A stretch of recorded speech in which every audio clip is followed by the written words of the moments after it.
Hey guys, I'm Dr. BJ Hardick. We're talking about vitamins and supplements. You know, in truth, I do believe that you should be getting your vitamins from food, but people ask me all the time, where should I start if I'm going to start with any supplementation? Really, what does my body need? Now, let me be very clear.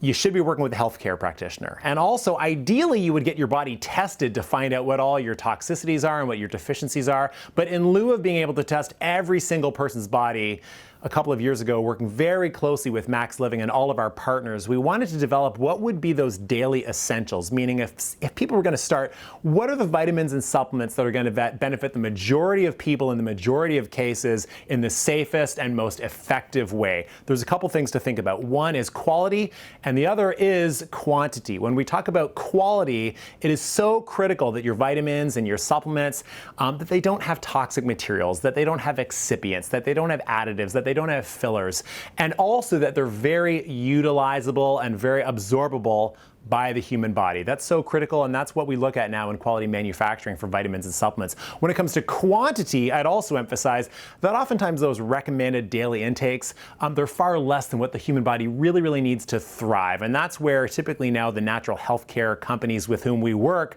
like to look at truly efficacious and even in some cases therapeutic levels to get the most value to your body when you're doing any vitamins and any supplementation. And that's what you'll see in lines a lot like MaxLiving. So where do we start? I will say when we think about the daily essentials, we typically think about the cornerstone of vitamins and supplementation, which really would be with a daily multivitamin. You know, a daily multivitamin is kind of that everyday insurance to make sure you're getting in the nutrients that you should be getting from food, but most of us are not. Now, over and above a daily multivitamin, we typically think about adding in a B complex plus.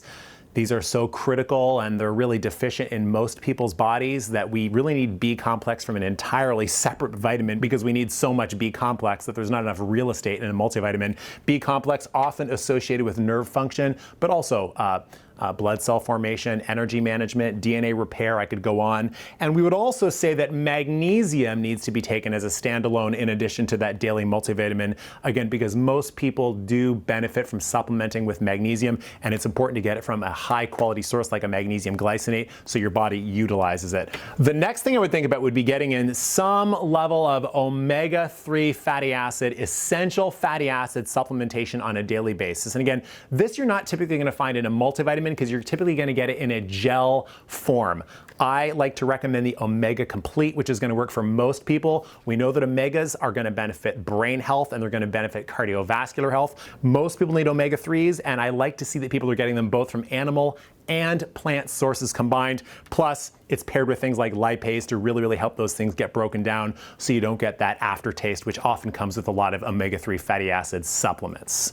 The other vitamin people really should consider on a daily basis is vitamin D3. You know, Health Canada recommends a minimum of 1,000 units per day, but we will often see that clinically people do better even when they take more. You know, vitamin D3 is not typically a vitamin you're going to get enough of from food, but in fact, those levels in your body are activated when you get sun exposure.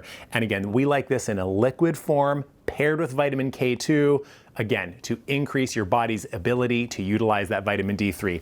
And the last that I would consider one of those daily essentials is a daily probiotic. You know, most of us now, we're not eating enough cultured food. Cultured food would be kimchi, sauerkraut, yogurt, kefir, kombucha, we could go on. And again, most people's cases, if they're not getting those live cultures in their diet every single day, you want to get that in a probiotic. That's typically going to be separate from a multivitamin because these will often be refrigerated and it's a whole other type of nutrient altogether. Again, there really is no one size fits all. You know, I don't believe in taking this vitamin for that. It's not take 2 of these and call me in the morning. And really, ultimately, the only way to know is to work with a healthcare practitioner and ideally test your body's physiology. But if you're looking for a starting point, I would consider those the daily essentials. And for more information on those daily essentials, go to maxliving.com. For my own website and for my own social media, check out drhardick.com or anything at Dr. Hardick.